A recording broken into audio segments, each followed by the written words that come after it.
Hello friends, কিছু কথা মনে এলো। ভালো থাকা, নিজের মনটা সবসময় শুদ্ধ রাখতে হয়। ভালো চিন্তার ভাবনার মধ্য দিয়ে যেতে হয়। হ্যাঁ, আমাদের রাগ আসে, বিদ্বেষ আসে, কারোর জন্য ঘৃণা আসে, আসুক না। পুকুরে যেমন পানা আসে সেরকম আসতে দিতে হয়, তারপর আবার সরিয়ে দিতে হয়। স্বচ্ছ জল তখন বেরিয়ে আসে, আবার স্বচ্ছ মনটা হয়ে যায়। ইষ্ট দেবতার চরণ ধরে থাকতে হবে, বিশ্বাস রাখতে হবে। সেই বিশ্বাসের মধ্য দিয়ে সামনের দিকে এগিয়ে যেতে হবে। কোনো কাজ ছোট নয়, সব কাজেরই গুরুত্ব আছে। সৎভাবে জীবনযাপন করতে হবে। সৎ পথে কষ্ট অনেক, কিন্তু আনন্দ আছে। আর সুখ দুঃখের মধ্য দিয়েই আনন্দটুকু খুঁজে নিতে হয়, তাই না বন্ধুরা? ভেঙে পড়লেও ইষ্ট দেবতা সোজা হয়ে দাঁড়াতে সাহায্য করবেন, তাই না? সমস্ত কাজ করতে হলে ভগবানের নাম নিয়ে করতে হয়।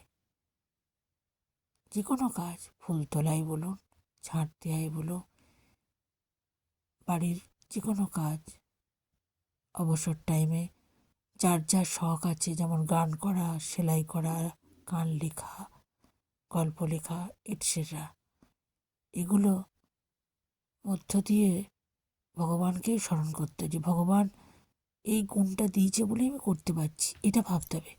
সারাদিনের পর যখন খেটে খুঁটে ঘরে দুটি খাই, তখন মনে করতে হবে যে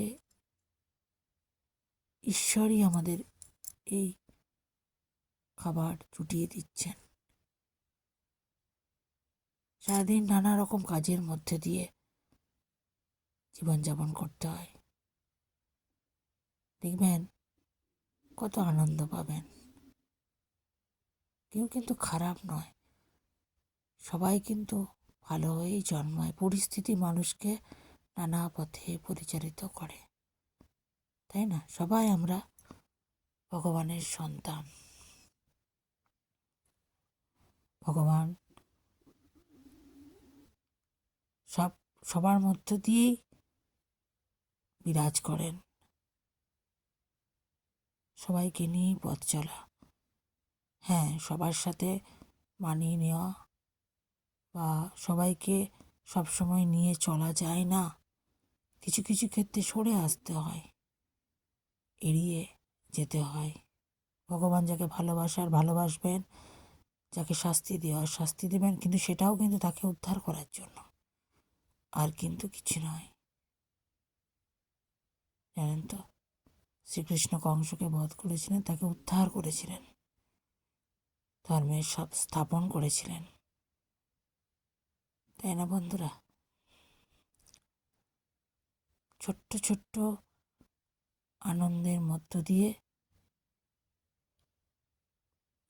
এগিয়ে যেতে হবে। দু হাতে কর্ম করবেন, ভগবানের নাম নেবেন। যখনই মনে কোনো বিদ্বেষ আসবে না, আসতে দিন, আসুক। তারপরে আস্তে আস্তে মনটাকে শান্ত করার জন্য ভগবানের সামনে বসে প্রার্থনা করবেন। পারলে একটা ধূপ জ্বালাবেন, একটা কেন, দুটো জ্বালাবেন। নাম গান করবেন, জপ করবেন, কীর্তন করবেন। পারলে একটু হেঁটে আসবেন, প্রকৃতির মধ্যে একটু বসবেন। সকালবেলা যেমন আমি দুয়ারে জল ছেটাই রাস্তাটাতে, সামনে আমাদের ঝাড় দিই, বাগানে ঝাড় দিই, গাছে জল দিই, দেখবেন মনটা কেন ফুরফুরে হয়ে যাচ্ছে। কারো যদি বাগান না থাকে, ছাদে হাঁটবেন, টবের গাছ, যদি কারোর ব্যালকনি থাকে টবে গাছে জল দেবেন, গাছগুলোকে দেখবেন। আমার মা বলতেন, সবুজের দিকে তাকাবি, চোখ ভালো থাকবে। সত্যিই তাই। এগুলো কিন্তু কিছু কিছু কথা মেনে চলতে হয় গুরুজনদের। হ্যাঁ, বয়স্ক মানুষদের গুরুত্ব দিবেন, শিশুদের ভালোবাসবেন, শাসন করবেন, গায়ে হাত তুলবেন না। আর গুরুজনদের, বয়স্কদের বিশেষ করে গুরুত্ব দেবেন। সহকর্মীদের ভালোবাসবেন, মানে সমবয়সীদের বলছি। ভালোবাসার মধ্য দিয়েই জগৎ গড়ে ওঠে, জানেন তো। জীবনে একটা কিছু অঘটন ঘটে গেল, সেটা নিয়ে বসে থাকলে চলবে না, এগিয়ে যেতে হবে। চরই বেতি, চরই বেতি, চরই বেতি, এটাই মূল ধর্ম হওয়া উচিত। সুখ দুঃখ ভাগ করে নিতে হয়, সবাই বন্ধু, ছোট বড় সবাই বন্ধু। বন্ধুত্বের সম্পর্কের ওপর আর যেন কোনো সম্পর্ক নেই।